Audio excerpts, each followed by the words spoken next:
जय जोहार महातारी भाका छत्तीसगढ़ के नंबर 1 समाचार बुलेटिन हमर बानी मर गोठमा अपन के स्वागत है। मैं हूं अपन के संग राहुल सिन्हा और बुलेटिन के शुरुआत करबो ये बेरा के खास खबर के संग।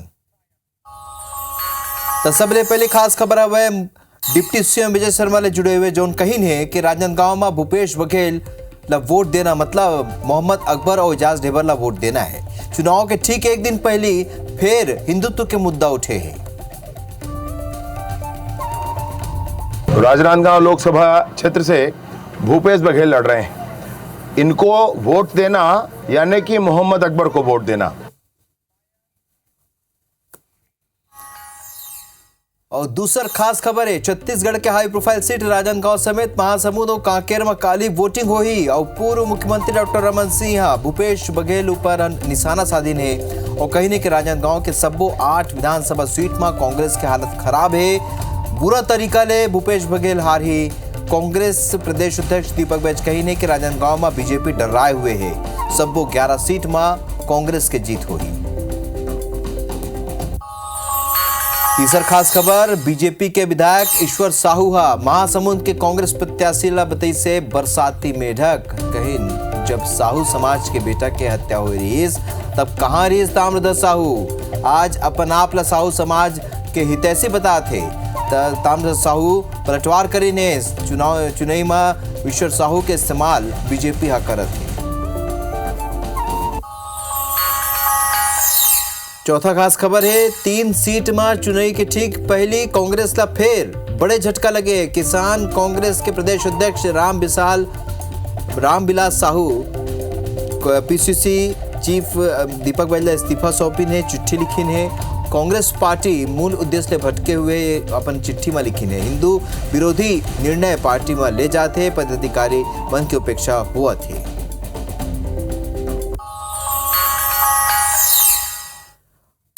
आबकारी घोटाला मामला में आरोपित त्रिलोक 2 मई तक ईओडब्ल्यू के रिमांड में रही। आरोपी अरुणपति त्रिपाठी 9 मई तक रिमांड में रही।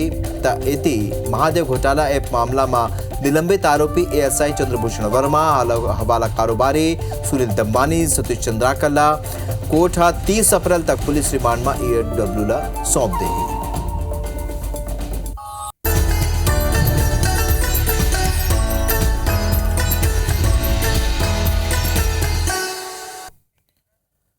तब बुलेटिन में सबले पहली बात करबो काली जोन छत्तीसगढ़ में 3 सीट में चुनाई हुई है ओखर ले जुड़े खबर ले ता राजनांदगांव महासमुंद और कांकेर में काली वोटिंग हुई और ओखर पहली डिप्टी सीएम विजय शर्मा राजनांदगांव के जनता ले कही है कि कांग्रेस प्रत्याशी भूपेश बघेल वोट करना मतलब मोहम्मद अकबर और एजाज ढेबर ला वोट करना है जो 5 साल में हिंदुत्व के अपमान करे है। इति डिप्टी सीएम अरुण साव कही है कि छत्तीसगढ़ में कांग्रेस की हालत खराब हो चुके हैं। यहाँ कोनो राष्ट्रीय नेता आ जाए कांग्रेस ला नुकसान ही होही।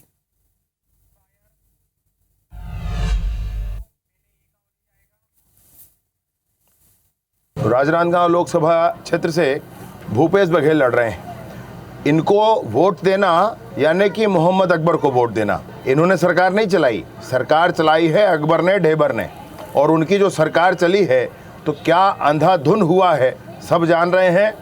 किस तरह से तुष्टीकरण की कांग्रेस की नीति परवान चढ़ी थी सब जानते हैं। कवर्धा में भगवा ध्वज के संदर्भ में जो विवाद हुआ था, बीरनपुर में जो घटना हुई थी उसकी सुध लेने वाला कोई नहीं था। कारणों को नहीं पता लगाने के कारण परिणाम निकलता है कि साधराम यादव जैसे सीधे सरल गौ सेवक व्यक्ति को भी गला रेत कर मार दिया जाता है। खड़गे और राहुल गांधी के आने का कोई लाभ कांग्रेस पार्टी को मिलेगा नहीं। जनता कांग्रेस से दूर जा चुकी है और कांग्रेस पार्टी की विश्वसनीयता और सच्चाई देश के सामने उजागर हो चुकी है। काली महासमुंद में लोकसभा सीट में चुनाई हुई है। फिर चुनाई के ठीक पहले साहू समाज ला लेके घमासान माचे हुए। असल में बीजेपी के विधायक ईश्वर साहू के बयान ऊपर सियासत गरमा गए है। ईश्वर साहू पूर्व गृह मंत्री ताम्रध्वज साहू ला बरसाती मेढक कह रही है। एक ऊपर ताम्रध्वज साहू पलटवार करीन है। वो मन के कहना है कि बीजेपी चुनाई में ईश्वर साहू के इस्तेमाल करत है। ये ईश्वर साहू ला समझना हुई। बीजेपी साहू समाज के वोट ला बांटना चाहते। उन्हें ईश्वर साहू के बयान ला लेके कांग्रेस के राष्ट्रीय सचिव और छत्तीसगढ़ साहू प्रभारी चंदन यादव छत्तीसगढ़ सह प्रभारी चंदन यादव के कहना है कि ईश्वर साहू ला भाजपा में आए 6 महीना हुए है जिला भाजपा और आरएसएस की ट्रेनिंग मिल गई है। तेखरे सेती बयान भाजपा के जबान में साफ नजर आवत है। ईश्वर साहू खुद कभी ऐसे नहीं बोल सके।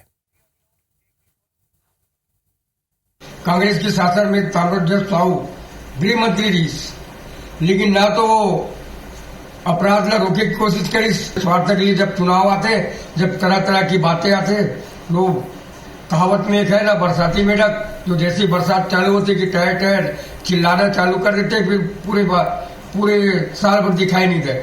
उसी प्रकार ताम्रध्वज साहू आज महासमुंद के प्रत्याशी बन के ट्रैक्टर चिल्लाते हुए पूरा क्षेत्र में भ्रमण करते घूमा थे। भाजपा के लोग ईश्वर साहू को बुलवा के साहू समाज में भ्रांति फैलाने का, भ्रम फैलाने का काम कर रहे हैं और ईश्वर साहू को बुलवा रहे हैं। वो ये निश्चित बात है, पर ईश्वर साहू को भी सोचना चाहिए कि उसके बेटे की हत्या हुई है और उसका ईश्वर साहू का भाजपा कितना दुरुपयोग कर रही है, इस बात को ईश्वर साहू को भी समझना चाहिए। ईश्वर साहू जी अब भारतीय जनता पार्टी के नेता हो गए हैं।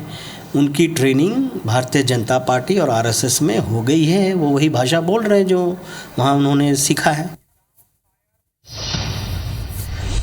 इति राजनांदगांव में काली वोटिंग के पहली भाजपा नेता भरत वर्मा में आम लोगों ले अपील करे है। पूर्व मुख्यमंत्री भूपेश बघेल पर आरोप लगाते हुए भरत वर्मा कहने के पूर्व मुख्यमंत्री भूपेश सरलग भ्रष्टाचार में घिरे हुए हैं। भूपेश बघेल के ऊपर उप सचिव गिरफ्तार हो चुके हैं। बैंक के पूर्व अध्यक्ष नवाज खान ऊपर घलों की गिरफ्तारी के तलवार लटके हुए।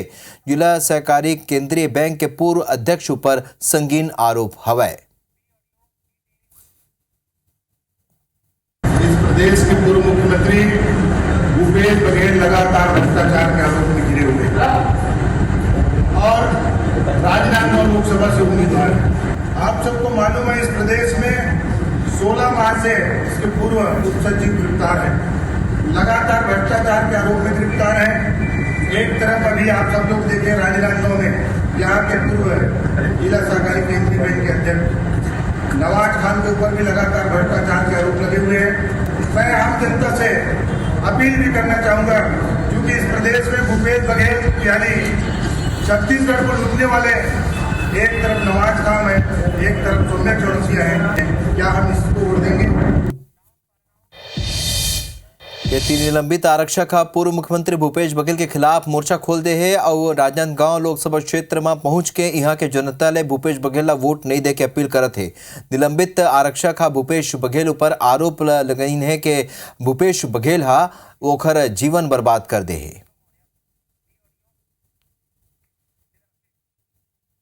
मेरे ऊपर भूपेश बघेल ने अपने शासनकाल में 8 एफआईआर दर्ज की, 4 पुलिसद्रोह और 2 जिलों में राजद्रोह जैसी धाराएं दर्ज की। केवल मैंने भूपेश बघेल से क्या मांगा था? सिपाहियों का वेतन बढ़ाने की बात की थी, जिससे कि भ्रष्टाचार में कमी हो सके। अपनी बातों को दबाया है और ना कि जनता की भलाई के लिए 5 साल तक उसने कौड़ी भर का भी काम नहीं किया।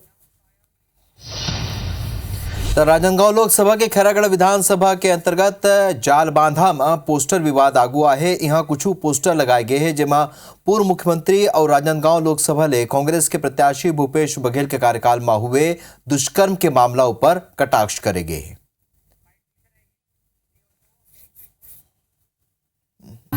आज जाल बांधा में पोस्टर चिपकाते 5 युवकों को पकड़ा गया है। पुलिस के साथ आयोग को इसकी जानकारी दे दी गई है और हम चाहते हैं कि इसके ऊपर कड़ी से कड़ी कार्रवाई की जाए। कांग्रेस का जो आरोप है कि भाजपा के द्वारा कराया जा रहा है, तो मैं उसका सबसे पहले उसका निंदा करता हूं। और दूसरी बात, कांग्रेस के भूपेश बघेल के जो प्रत्याशी बनाए जाने के बाद उसमें एक बौखलाहट आ गया है और एक हार को देखते हुए एक झूठा आरोप भारतीय जनता पार्टी के ऊपर मढ़ने का प्रयास किया जा रहा है।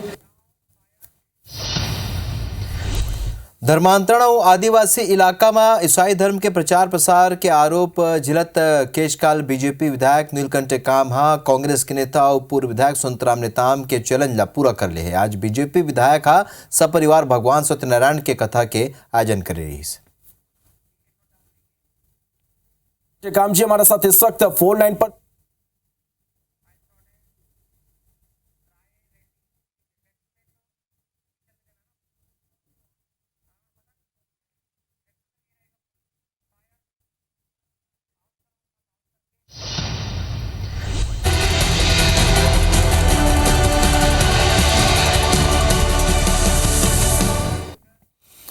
धान के कटोरा कहे जाने वाला छत्तीसगढ़ राज्य के रायगढ़ जिला में एक भारी गड़बड़ी आगो आए है। 13 धान खरीदी केंद्र मन में लगभग 13,000 कुंटल धान गायब है।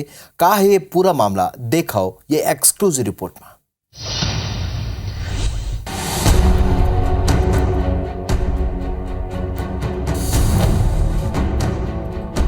रायगढ़ जिला में खरीफ सीजन 2023-24 में ये साल धान के बम्पर खरीदी हो है। कुल 55 लाख कुंटल धान खरीदे गए हैं। धान खरीदी के बाद कस्टम मिलिंग पर धान के उठाव घलो मिलर के द्वारा कराएगी। नियम अनुसार उठाव पूरा होने के बाद सॉफ्टवेयर में जांच कराएगी तो समिति मन में तकरीबन 13,000 कुंटल धान शेष नजर आई, जबकि वास्तविक तौर में समिति मन में धान के एक दाना तक मौजूद नहीं है। जौन समिति मन में धान के स्टॉक में गड़बड़ी पाए गए है, ओमा लैलूंगा के राजपुर सोसाइटी में 4,866 कुंटल धान गायब है। सिसरिंगा में 2,010 कुंटल धान, लिब्रा में 1,730 कुंटल धान, कापू में 1,729 कुंटल धान, लिप्ती में 872 कुंटल धान, कटगांव में 469 कुंटल समेत कई समिति मन में धान के स्टॉक में कमी पाएगी। जानकार मन के कहना है कि ये समिति धान खरीदी पर बदनाम समिति है। धान खरीदी के दौरान कहीं न कहीं फर्जीवाड़ा करेगे है। अगर मामला के जांच करे जाही तो भारी गड़बड़ी आगू आई। में समितियों के माध्यम से धान खरीदी किया गया है, जिसमें देखा यह गया है कि 13,000 करोड़ के धान जो है वो सॉर्टेड पाया गया है। और अगर उसकी 3100 रुपए के दर से अगर निकाला जाए तो ये लगभग 4.5 करोड़ रुपए का सीधा सीधा घोटाला है। जहां जानकारी जिला स्तर पर यह बताई जा रही है कि ये समितियों के पास ये धान पाया गया है, परंतु जब जमीनी स्तर पर देखा जाए तो वो समितियों के पास एक भी दाना धान नहीं है। इति मामला आगू आए के बाद जिला के कलेक्टर है जांच बर निर्देश दे। जांच बर खाद्य और विपणन विभाग के 5 सदस्यीय टीम गठित करेंगे। प्राय धान का उठाव लगभग हो चुका है। 1152 एमटी मात्र उठाव किया जाना शेष है। 12 उपार्जन केंद्र में धान अभी शेष दिख रहे हैं, उसमें से 8 उपार्जन केंद्रों में स्वीपेज के कारण अभी समितियां नील नहीं हो पाई है और शेष 4 में उठाव चल रही है। तो कुछ 1-2 समितियों में धान की कमी की जानकारी मिली है, जिसकी भौतिक सत्यापन करवा रहे हैं। कहे पर तो छत्तीसगढ़ धान के कटोरा आए, फिर रायगढ़ में ये खुलासा बताते कि कौन प्रकार धान खरीदी में गड़बड़ी होती। फिलहाल देखना हुई कि जांच के बाद फर्जी काम करिया मनु पर कब और कैसे कार्यवाही करे जाही। अविनाश पाठक, IBC 24 रायगढ़। विधानसभा अध्यक्ष बनने के बाद पहली गांव अपन गृह जिला कवर्धा पहुंचे डॉक्टर रमन सिंह और नगर के प्रसिद्ध खेड़ापति हनुमान मंदिर पहुंच के प्रदेश के खुशहाली के संगे संग नरेंद्र मोदी के तीसर गांव प्रधानमंत्री बनने के आशीर्वाद लीने। डॉक्टर रमन सिंह राजनांदगांव कांग्रेस प्रत्याशी भूपेश बघेल पर बड़े बयान देते हुए कहे कि भूपेश बघेल चुनाव हार चुके हैं। वो राजनांदगांव लोकसभा के पूरा 8 विधानसभा क्षेत्र में बुरा तरीका ले हारा थे। भूपेश बघेल निश्चित रूप से विधानसभा में चुनाव पूरी तरह से हार चुके हैं। जनता ने उनको रिजेक्ट किया है। अब राजनांदगांव की जनता उनको रिजेक्ट करेगी। 8 में 8 विधानसभा में भूपेश बघेल पीछे रहेंगे। ये जनता का मूड दिख रहा है। कांग्रेस दिवालियापन, बुद्धि का दिवालियापन आ गया।